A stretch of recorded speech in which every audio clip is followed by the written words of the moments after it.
생각을 합니다. 하나님 말씀 보겠습니다. 창세기 45장입니다.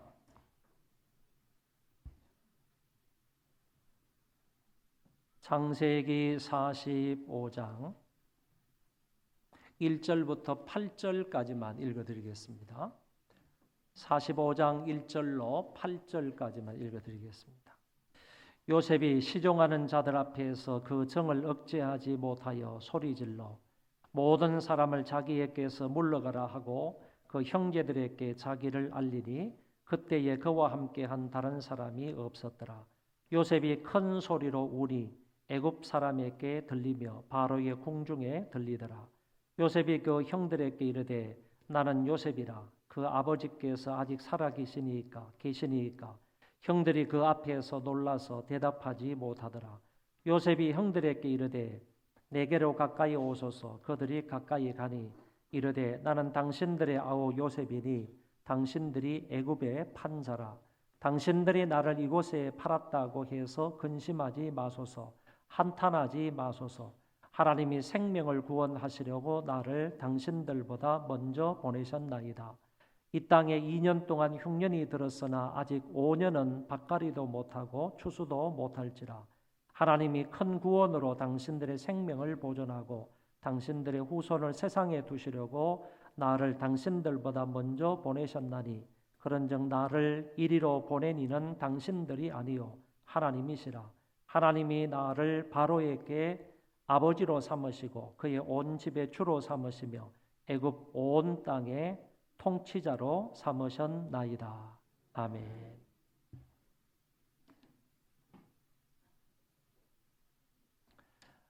우리가 읽은 창세기 45장의 이 말씀은 요셉에 관한 이야기입니다. 그래서 우리 젊은이들에게 설교할 때마다 요셉처럼 좀 꿈을 꾸어라. 그러면 반드시 하나님께서 좋은 길로 인도해 주신다. 이렇게 설교하면서 요셉 이야기를 많이 인용할 때가 있습니다. 그러나 사실 이 본문은 요셉에 관한 이야기가 아니라 요셉과 함께 하시고 요셉을 인도해 주신 하나님 이야기이다. 이렇게 말할 수 있습니다. 요셉 이야기, 요셉이 말하는 하나님에 관한 이야기를 좀 해보도록 하겠습니다. 이 요셉은 야곱의 11번째 아들로서 아버지의 총애를 받았던 사람입니다. 왜냐하면은 이 아버지 야곱이 늙어서 난 아들이 요셉이었기 때문이고 더 나아가서 야곱이 정말로 사랑했던 부인인 라헬의 몸에서 태어난 아들이었기 때문입니다. 그래서 이런 의미로 이 야곱은 11번째 아들인 요셉을 극진히 남들보다 더 사랑했다고 볼 수가 있습니다. 이 야곱이 11번째 아들 요셉에게 채색 옷을 입혀 주었다라고 했는데 이거는 야곱이 그 아들을 얼마나 사랑하는지를 알 수가 있게 되는 것입니다. 이 채색 옷이라는 것은 귀족들이 입는 옷이고 더 나아가서 왕족이 입는 옷을 채색 옷이라고 하는데 야곱이 이 옷을 아들에게 입혀 주었다라는 것은 다른 아들의 머리로 세울 계획이 있었다 하는 것을 의미한다고 보는 것입니다. 이 채색 옷을 요셉에게 입혀 줌으로 인하여서 다른 11명의 그 형제 동생들 가운데서 우두머리로 세워서 앞으로 나의 후계자로 삼겠다 하는 그런 의도가 있었다라고 본다는 것입니다. 이것으로 인하여서 결국 배다른 형제들로 인하여 요셉은 미움과 시기를 받게 됩니다. 이 요셉은 이복 동생이었고요. 형들의 잘못이 발견이 되면 이 요셉이 아버지에게 가가지고 고자질을 많이 해서 형들로부터 미움을 받게 됩니다. 결국에는 형들을 지배하는 꿈을 꾸었다고 그것도 2가지의 꿈을 꾸었다고 형들 앞에서 떠버리고 다니다가 결국 이런 것으로 인하여 형들로부터 큰 미움을 받게 되는 요셉이었습니다. 어느 날 야곱이 양을 치러 간 아들들의 안부가 궁금해서 요셉을 그리로 보냈습니다. 아버지의 명령을 따라서 세겜 지역에 가서 형들을 살펴보았는데 이미 형들은 그곳을 떠나고 없었습니다. 그런데 방황하고 있는 요셉에게 갑자기 어떤 사람이 찾아와서 이곳에서 양떼를 치는 사람들이 도단으로 갔다 하는 이야기를 해줍니다. 그래서 요셉은 그 이야기를 듣고 도단으로 가서 형들을 만나게 되었습니다. 형들이 요셉이 멀리서 오는 것을 보고 그 요셉을 죽이기로 음모를 합니다. 지금까지 형들의 마음속에는 이 요셉을 시기하는 마음과 그리고 모함하고 그리고 미워하는 그런 마음이 굉장히 많았는데 이번 기회에 저 요셉을 없이하자, 죽이자라고 하는 것입니다. 구덩이에 쳐넣어서 죽이기로 하는데 이것은 요셉의 꿈을 사전에 꺾어버리기 위한 그런 계획이었다라고 볼 수 있습니다. 물 없는 웅덩이에 요셉을 가두고 그곳에서 죽게 만들려고 했습니다. 그런데 이 유다라는 사람이 나서서 우리가 우리의 동생을 죽여봐야 우리에게 뭐 그렇게 큰 유익이 있겠는가? 차라리 미디안 상인이 지금 이곳을 지나가고 있으니까 저 사람들에게 요셉을 노예로 팔아버리자 이렇게 얘기를 합니다. 그래서 다른 형제들도 다 여기에 동의를 해서 결국 형들은 동생 요셉을 은 20을 받고 미디안 상인들에게 팔아버리고 마는데 이때 요셉의 나이가 방년 17세였다라는 것입니다. 형들은 요셉의 채색 옷을 찢고요 짐승의 피를 묻혀서 아버지에게 가져가서 보고를 하는 겁니다. 아버지, 우리 동생 요셉이 짐승에게 찢겨서 이렇게 죽은 것 같습니다. 라고 아버지에게 채색 옷을 내놓고 보고를 했을 때 이 이야기를 들은 야곱은 슬퍼하며 아들을 따라서 내가 서울로 내려가겠다 이렇게 말하고 있는 모습을 볼 수가 있습니다. 그의 모든 자녀가 위로하되 그가 그 위로를 받지 아니하여 이르되 내가 슬퍼하며 서울로 내려가 아들에게로 가리라 하고 그의 아버지가 그를 위하여 울었더라. 한편 요셉은 애굽 왕의 친위대장 보디발의 집으로 팔려가게 되었습니다. 그리고 신임을 얻어서 이 보디발의 집에 가정 총무가 되었습니다. 하나님께서 이렇게 노예로 끌려간 그 요셉과 함께 하심으로 요셉은 형통한 자가 되어서 그 보디발의 집이 요셉으로 인하여서 번성한 가정이 되었다. 성경은 이렇게 말씀하고 있습니다. 그런데 어느 날 보디발의 아내가 요셉을 계속적으로 유혹을 한 것입니다. 나와 동침하자, 나와 동침하자라고 지속적으로 유혹을 했지만 요셉은 그 보디발의 아내의 유혹을 단호히 거절하고 맙니다. 첫 번째도 거절하고 두 번째도 거절하고 여러 가지 완벽한 그런 환경을 만들어 놓고 유혹을 했지만은 그럼에도 불구하고 요셉은 단호하게 그 부인의 유혹을 거절하게 됩니다. 보디발의 아내는 결국 요셉이 나를 희롱했다라고 말하면서 남편에게 이야기를 했습니다. 그때 이 남편은 요셉의 말은 전혀 듣지 않고 자기 부인의 말만 듣고 요셉을 감옥에 넣게 됩니다. 여러분, 이 상황 속에서는요, 이 보디발이 얼마든지 자기가 가지고 있는 권세로 노예 한 사람쯤은 생명을 없이 할 수가 있습니다. 이 사람을 당장 자기 부인의 말을 듣고 칼로서 목을 쳐서 죽일 수가 있는 그런 권세가 있었던 사람이 바로 이 보디발입니다. 그럼에도 불구하고 이 사람의 말은 듣지 않고요. 그리고 자기 부인의 말을 듣고 왕의 죄수들이 가는 왕의 죄수들을 가두는 그 감옥에 이 종을 거기다가 가두어 버렸다라는 얘기입니다.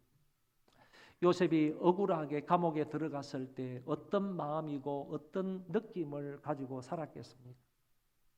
야, 참 내 인생 꼬이고 꼬이는구나. 어떻게 해서 내가 이곳까지 노예로 끌려왔다가 팔렸다가 그것도 억울한데 이제 억울하게 죄를 짓지도 않고 하나님 앞에 성결하게 살려고 이만큼 노력을 했는데 어떻게 내가 감옥살이를 할 수 있느냐, 이런 생각을 갖게 되었을 것입니다.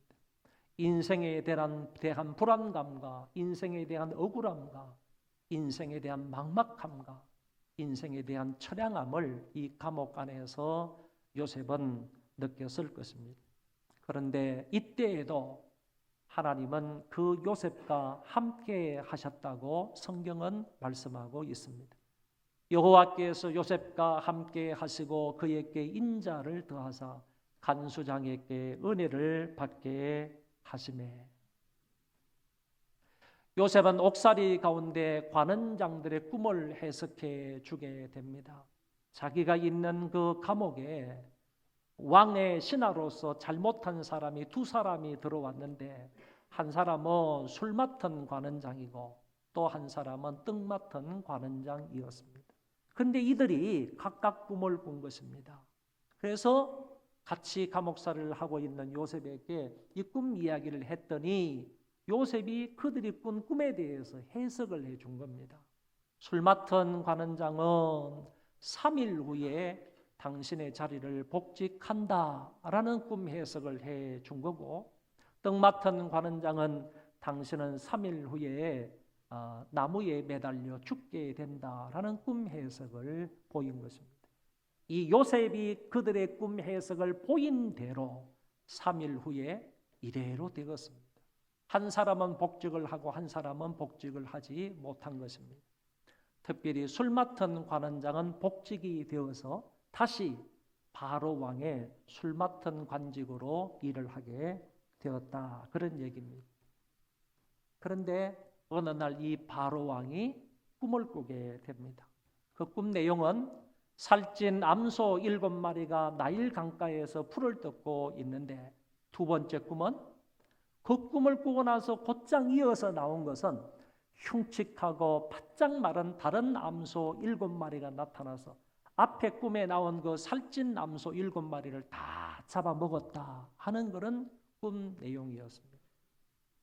지금은 다시 말해서 바로 왕이 이 꿈을 꾸게 된 이 시점은요, 언제인가 하면은 요셉이 감옥에 있으면서 왕의 술 맡은 관원장의 꿈을 해석해 준 2년 후입니다. 2년 후. 다시 말하면 술 맡은 관원장이 복직이 되고 나서 2년 만에 바로 왕의 자기의 주군이 꿈을 꾸었을 때 이 사람이 생각난 게 뭐냐면,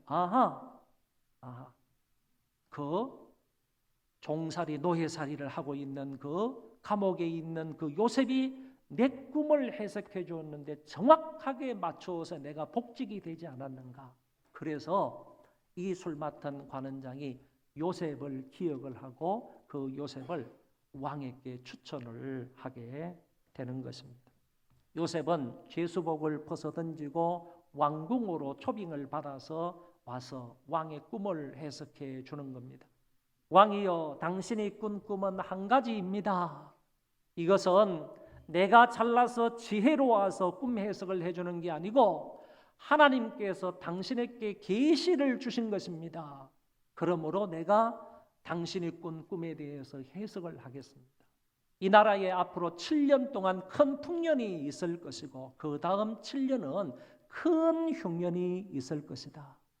후반부에 있는 이 큰 흉년, 이 7년이라는 것은 엄청나게 심한 기근이라서 당신이 잘 대비하지 않으면 이것으로 인하여 이집트는 멸망할 것입니다 라고 예언을 하다시피 꿈 해석을 해 준 것입니다. 바로가 이 꿈 해석을 듣고 나서요, 이같이 하나님의 영에 감동된 자를 내가 만나보지 못하였다라고 하며 그 요셉을 칭찬해 주었습니다. 그리고 그 자리에서 이 요셉을 이집트의 제2인자로 세우게 된 것입니다. 바로 왕이 자기의 인장 반지를 빼서 요셉에게 주었습니다.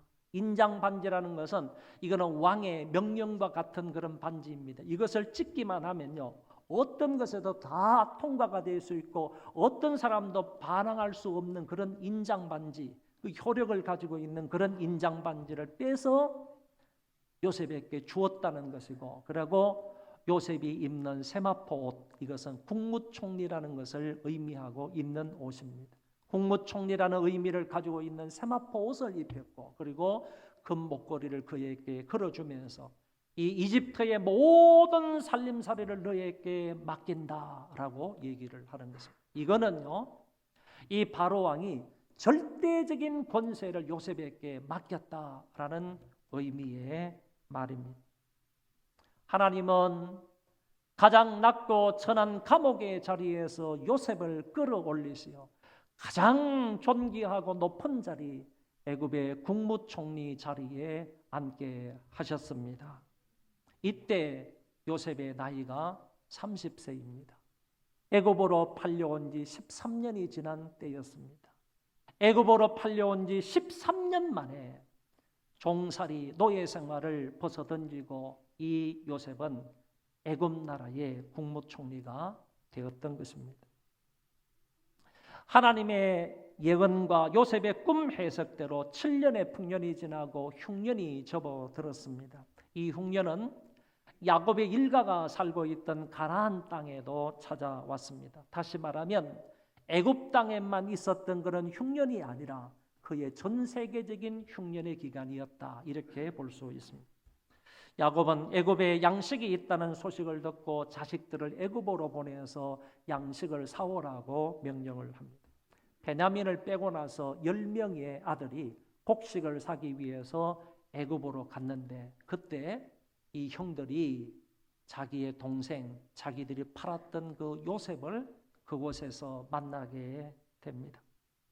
요셉은 형들을 알아보았지만은 그래도 이 형들은 자기 동생 요셉을 전혀 알아보지 못했습니다. 이 형들은요, 자기가 팔았던 그 동생 요셉은 어느 산골 어느 촌구석에 처박혀서 노예 생활을 하든지, 그렇지 않으면 그 요셉은 죽었을 거다, 이렇게 판단을 했지, 그 요셉이 지금 여기 앉아있는 국무총리 요셉이라고는 생각을 못하는 겁니다. 그래서 이 형들은 이 사람이 요셉인지를 전혀 알아보지 못하였습니다. 우여곡절 속에서 형들은 곡식을 사서 아버지가 있는 가나안 땅으로 오게 됩니다. 두 번째로 곡식을 사기 위하여 형제들이 애굽을 방문했습니다. 이때에는 막내 베냐민도 같이 데리고 갔습니다. 왜냐하면 이 요셉이 말하기를 이제 너희들이 다시 올 때에는 너희들의 막내 베냐민을 반드시 데리고 와라. 만약에 그 동생을 데려오지 아니하면 너희들은 내 얼굴을 볼 수가 없다, 이렇게 말했기 때문입니다. 그래서 두 번째 애굽을 찾아올 때 그 형들은 아버지를 설득하고 또 설득하고 얘기를 하는 겁니다. 아버지, 베냐민을 함께 데리고 가야 됩니다. 베냐민을 데려가지 않으면 우리가 결코 거기에서 양식을 사올 수 없습니다, 라고 얘기를 해서 결국에 아버지가 승낙을 해서 베냐민을 데리고 애굽으로 온 것입니다. 요셉은 자기 친동생 베냐민을 14, 15년 만에 이제 보게 되었습니다. 여러분, 요셉이 팔려왔을 때가 나이가 17세라 그랬는데 이때요, 베냐민의 나이가 한 4세 정도 되었을 것이라 이렇게 봅니다. 그러니까 4세 정도 되는 자기의 친동생이란 말이에요. 자기의 친동생, 배다른 형제가 아니고 요셉과 베냐민은 친동생이니까 자기의 친동생을 떼놓고 그를 이제 보지 못하고 이곳까지 팔려왔으므로 14, 15년 만에 그 베냐민을 보게 되었을 때 형의 마음이 어떠했겠는가라고 생각해 볼 수가 있겠습니다. 모든 형제들은 요셉이 나타나자 그 앞에 엎드려서 절을 하게 됩니다. 그들이 땅에 엎드려 절함으로 인하여서 결국에는 요셉의 꿈이 성취되는 것을 엿볼 수가 있습니다. 자기 외에 모든 곡식단들이 다 일어나가지고 자기에게 절하는 꿈을 꾸었지 않습니까? 그리고 해, 달, 별들이 다 일어나서 자기에게 절하는 꿈을 꾸었지 않습니까? 그 꿈이 여기에서 성취가 된다, 이루어진다라고 볼 수가 있습니다. 아버지의 안부를 물은 요셉은 동생 베냐민을 보았을 때에 만감이 교차했을 것입니다. 왜냐하면 자기 어머니 라헬이요, 자기 어머니 야곱이 사랑하던 부인이 라헬이지 않습니까? 자기 어머니 라헬이 이 베냐민을 낳다가 죽었거든. 이 베냐민은 엄마도 없이 엄마도 없이 성장을 한 거라고. 누구의 뜻을 먹고 살았는지 모르지만은 엄마도 없이 엄마가 자기를 낳다가 돌아가셨습니다. 그렇게 해다가 한 서너 살까지 자랐단 말이죠. 그 이후로는 요셉이 베냐민을 보지 못했던 거예요. 근데 14, 15년 만에 그 자기 동생, 친동생을 베냐민을 보았을 때 요셉의 마음이 어떠했겠느냐 하는 것입니다. 그러니 동생을 보니까 아버지 생각도 나고요. 자기가 죽었다는 얘기를 듣고 이 아버지가 얼마나 슬퍼하셨겠는지, 얼마나 마음이 괴로워하셨겠는지 그런 것들을 생각을 하게 되고, 그리고 어머니 생각도 나고요. 저 동생을 낳다가 돌아가신 그 어머니 생각도 나고, 같이 살던 옛날 모습들이 생각을 나서 요셉이 베냐민을 보자 대성통곡을 하게 되는 것입니다. 요셉이 아우를 사랑하는 마음이 북받쳐 급히 울 곳을 찾아 안방으로 들어가서 울었다. 한참 동안이나 다른 사람들에게 눈물을 보이지 않기 위해서 울 곳을 찾아 들어가서 그곳에서 엉엉 울면서 한동안을 보냈습니다. 그 정을 억제하고 나와서 형제들과 함께 저녁 식사를 하게 되는 것을 볼 수 있습니다. 그때 요셉은 청지기들에게 이렇게 말합니다. 형제들의 자루에는 양식을 가득 채우고, 그리고 가져왔던 돈을 그 자루에 넣어두라. 그리고 베냐민의 자루에는 양식도 역시 가득 채워주고 자기의 은잔을 베냐민의 자루에 넣어두라. 이렇게 얘기를 했습니다. 다음날 아침이 되어서 형제들은 고향으로 다 돌아가게 됩니다. 형제들이 떠난 후에 이 요셉은 관리인들에게 말하기를 저 사람들의 뒤를 따라가라라고 했습니다. 이 관리인이 뒤쫓아가서 그들에게 말하기를 너희들이 우리 주인의 은잔을 훔쳐간 자가 있다라고 말하면서 그들의 자루를 다 뒤지는 겁니다. 뒤졌더니 베냐민의 자루에 그 은잔이 들어있었습니다. 그래서 그 사람들을 다시 다 이끌고 요셉 앞에 오게 되었습니다. 요셉은 다른 것은 문제 삼지 않겠다. 다만 나의 은잔을 훔쳐간 이 베냐민만 내가 붙들어 두겠다라고 하니까 이 형들이 전부 다 만류하는 겁니다. 유다가 특별히 나서서 베냐민과 아버지 사이의 관계를 이야기하는 겁니다. 이 우리 동생이 베냐민하고 그 아버지가 어떤 관계에 있는지를 얘기하면서 차라리 우리가 남아서 당신들의 종이 될 터이니까 이 베냐민만은 내 아버지 품으로 돌려보내달라. 이렇게 애원하고 있는 모습을 볼 수가 있습니다. 자기들은 이 베냐민 빼놓고는 절대로 고향으로 돌아갈 수가 없다라고 얘기를 한 것입니다. 자초지종의 얘기를 다 들었던 요셉은 그 마음을 억제할 수가 없었습니다. 모든 애굽 사람들을 다 물리고요. 그 형제들 앞에서 드디어 자신이 누구인지를 밝힙니다. 형들이요, 형제들이요, 내가 바로 요셉입니다. 요셉. 당신들이 판 요셉입니다. 요셉. 형제들 앞에서 자신이 요셉이라는 것을 밝히고 난 이후에 이 요셉은요 대성통곡을 합니다. 통곡하는 그 요셉의 소리가 애굽 사람들에게 들려지게 되었고 왕궁에까지 들려지게 되었다라고 합니다. 요셉이 이렇게 자신을 밝혔을 때 이 이야기를 듣고 있던 형제들의 마음은 어떠했겠습니까? 어리벙벙했을 것입니다. 이것이 생시인지 꿈인지 헷갈렸을 것입니다. 자기들이 팔았던 그 요셉이 지금 저 앞에 서 있는 총리라는 말이냐? 그러면서 두려움과 공포를 느꼈을 것이라고 생각합니다. 그렇다면 이제 우리는 어떻게 될까? 저 사람이 요셉이라면 우리는 어떻게 될까? 저 사람은 우리가 팔아버렸는데 우리는 어떻게 될까를 생각하며 안절부절하고 있었던 형제들이라고 볼 수가 있겠습니다. 여기까지만 이야기를 하고 요셉의 스토리를 근거로 해서 저는 한 3가지로 말씀의 의미를 생각해 보도록 하겠습니다. 첫째는 요셉은 이 모든 일을 하나님이 하셨다고 고백하고 있습니다. 잘 보시기를 바랍니다. 아버지가 요셉에게 형들의 안부를 물어오라고 했던 일이 있습니다. 어떤 사람이 형들이 있는 곳을 알려주기도 했습니다.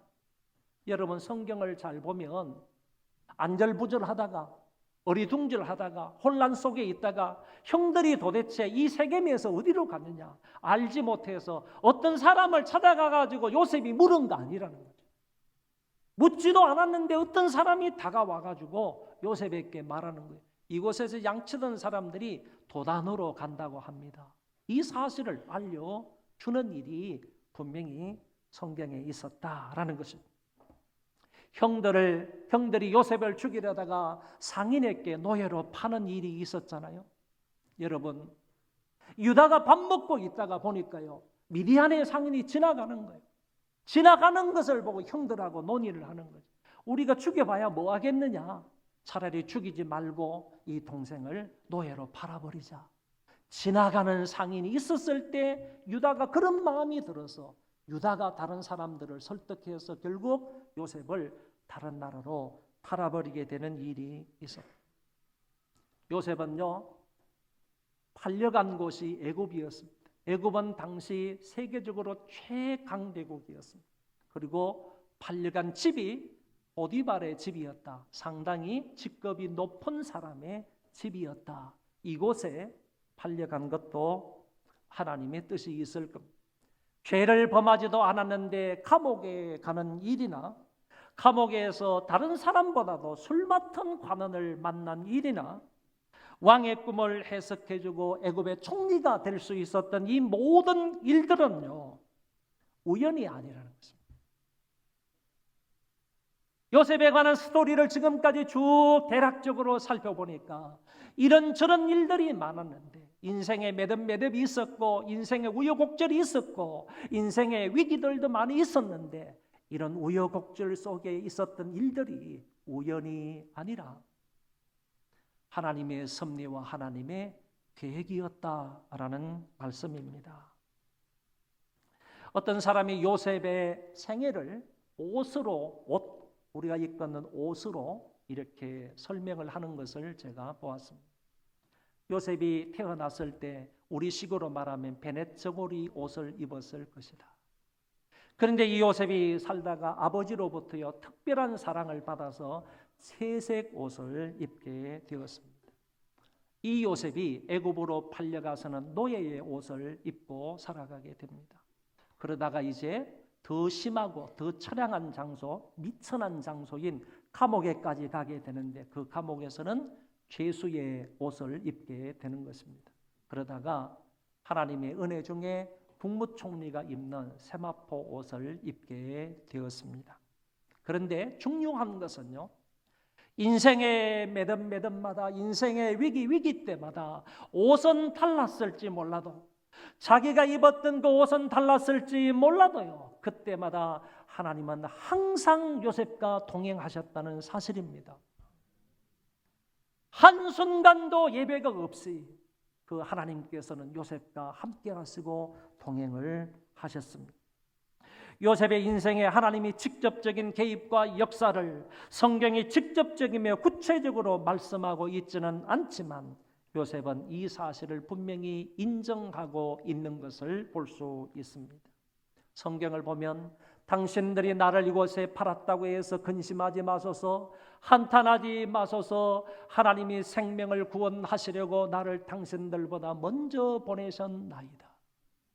하나님이 보내셨다고 얘기합니다. 하나님이 하셨다고 이야기를 합니다. 더 나아가서 7절 8절에 하나님이 보내셨습니다. 하나님이 삼으셨습니다. 하나님이 삼으셨습니다. 하나님이 삼으셨습니다. 내 인생의 뒤안길을 바라보면서 누가 하셨다고요? 하나님이 하셨다. 이렇게 얘기합니다. 결국 하나님이 나를 이곳에 보내셨고 하나님이 나를 이 자리에 앉혀주셨습니다 라고 요셉은 고백하고 있습니다. 요셉은 파란만장한 자기 인생을 두고 남을 원망하거나 불평하지 않습니다. 남을 탓하지도 않습니다. 자신의 모든 인생은 하나님이 주관하시고 동행하시고 인도하시고 세워주셨다고 당당하게 고백하고 있는 것을 엿볼 수 있습니다. 하나님이 하셨습니다. 하나님이 하셨습니다. 하나님이 하셨다고 요셉은 고백을 합니다. 두 번째, 요셉은 하나님이 이렇게 하신 목적을 이야기하고 있습니다. 성경을 읽어보면 하나님이 왜 나를 이곳에 보내셨는지 그 목적을 분명하게 말씀을 한다는 겁니다. 당신들의 생명을 구하시려고 하나님이 나를 보내셨다 이렇게 말씀하시고 7절에 하나님이 큰 구원으로 당신들의 생명을 보존하고 당신들의 후손을 세상에 두시려고 나를 당신들보다 먼저 보내셨다. 여러분 얼마나 멋지고 기가 찬 말씀인지 모릅니다. 이런 야곱의 가족들뿐만 아니라 그의 후손인 이스라엘 사람들의 생명을 이 세상에 두시려는 목적 때문에 하나님이 나를 이곳에 보내셨다 이렇게 말씀하고 있는 거예요. 과거에 하나님께서 아브라함에게 약속을 했지 않습니까? 아브라함 당신의 그 자손들이 하늘의 별처럼 많아지고 저 땅의 모래알처럼 많아지게 될 겁니다. 그런 민족이 큰 민족이 형성이 되려면 이제 사람들이 모여가지고 작은 사람들이 이제 큰 민족이 되려면 그 누구의 보호 아래서 하여튼 그 히브리 민족 이스라엘 민족이 형성이 돼야 될 것 아니에요. 이런 원대한 민족이 되려면 원대한 민족이 되기 이전에 그 사람들이 모여가지고 이제 뭔가 좀 이렇게 민족을 구성할 수 있는 그런 근거가 있어야 되는 것 아니에요.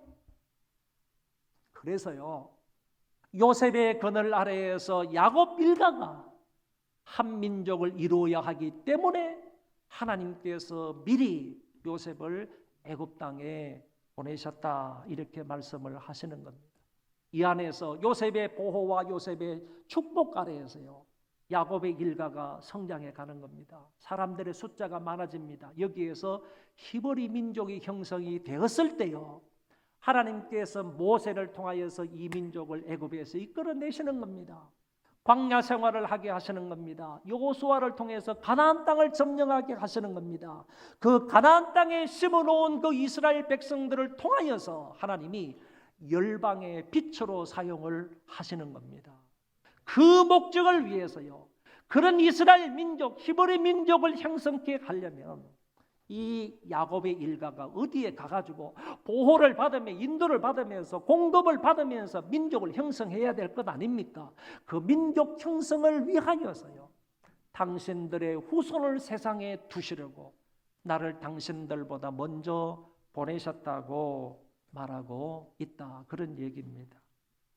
마지막 세 번째는 요셉은 이 일에 미리 보내심을 받은 자일 뿐이라고 말합니다. 5절에도 그렇게 말씀하시고 7절에도 그렇게 말씀하시고 이어서 8절에도 분명하게 그렇게 말씀하셨습니다. 본문에서 요셉은 하나님에 의해서 이 일을 목적으로 미리 보내심을 받은 자일 뿐이라고 말하고 있습니다. 요셉은요 자기의 고생담을 이야기하지 않았습니다. 억울하고 지긋지긋했던 옥살이에 대해서 얘기하지 않았습니다. 하나님의 말씀을 지키려고 내가 얼마나 애를 썼는지 아느냐? 얘기 한마디 한 적이 없습니다. 자기로 인해서 보디발의 집이 얼마나 큰 축복을 받았는지 얘기하지 않았습니다. 자기에게 꿈을 해석해 줄 수 있는 지혜와 명철이 있다는 것을 자랑하지도 않았습니다. 국무총리의 자리에서 만국을 통치하고 있다고 교만스럽게 얘기한 바도 없습니다. 단 당신의 백성들의 생명을 보존하시려고 하나님의 계획을 이루기 위하여 먼저 보냄을 받은 종일 뿐입니다 라고 자기 자신에 관해서 말하고 있습니다. 오늘 말씀의 결론입니다. 요셉이 말하는 하나님은요, 모든 인생을 당신의 뜻대로 주관하시고 동행하시고 인도해 주시는 하나님 여호와이십니다. 저와 여러분들의 인생에 아무리 심한 우여곡절이 있어도요, 그것 때문에요, 인생이 만나는 그 위기 때문에, 매듭 때문에요, 하나님 앞에, 사람들 앞에서 원망 불평하지 말고요, 합력하여 선을 이루시는 하나님을 절대적으로 믿고 나아갈 수 있기를 바랍니다. 하나님이 나를 통하여 이루시고자 하시는 그 뜻을 위하여 나를 이곳에 세우시고 이 자리에 앉혀주셨다라는 사실을 인정하고요, 보냄받은 자의 사명을 따라 사는 저와 여러분들 되시기를 바랍니다. 저와 여러분이 이 자리에 있습니까? 저와 여러분들이 여러분이 앉아있는 그 자리 위치에 있습니까?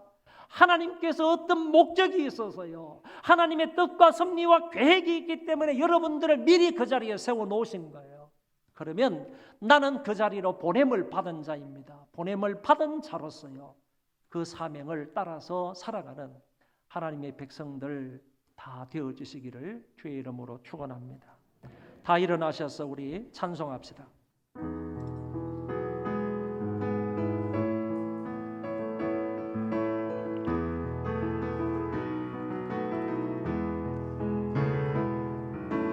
나의 gun 뒤에서 나를 도우시는 주, 나의 인생 길에서 지치고 떠나요,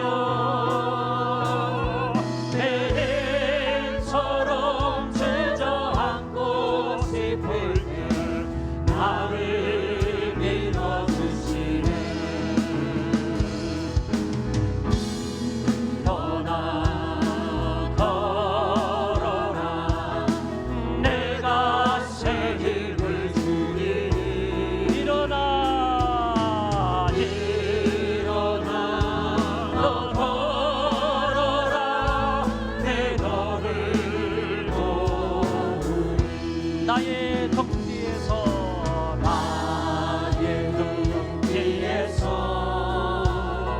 나를 도우시는 주,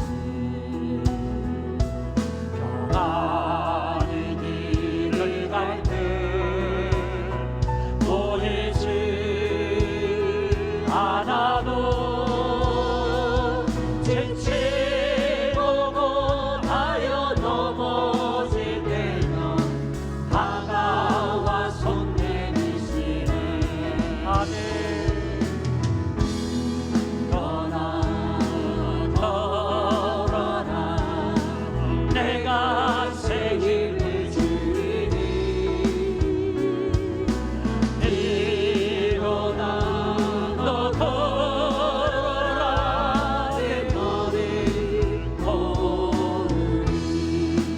나의 등 뒤에서 나를 도우시는 주, 때때로 뒤돌아보면 여전히 계신 듯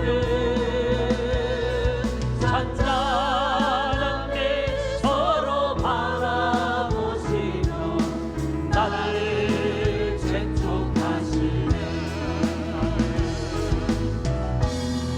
떠나 걸어라, 내가 새 힘을 주리니. 일어나 너 걸어라, 내 너를 도우리. 다 같이 통성으로 기도하겠습니다. 하나님의 말씀을 기억하며 통성으로 합심해서 기도하도록 하겠습니다.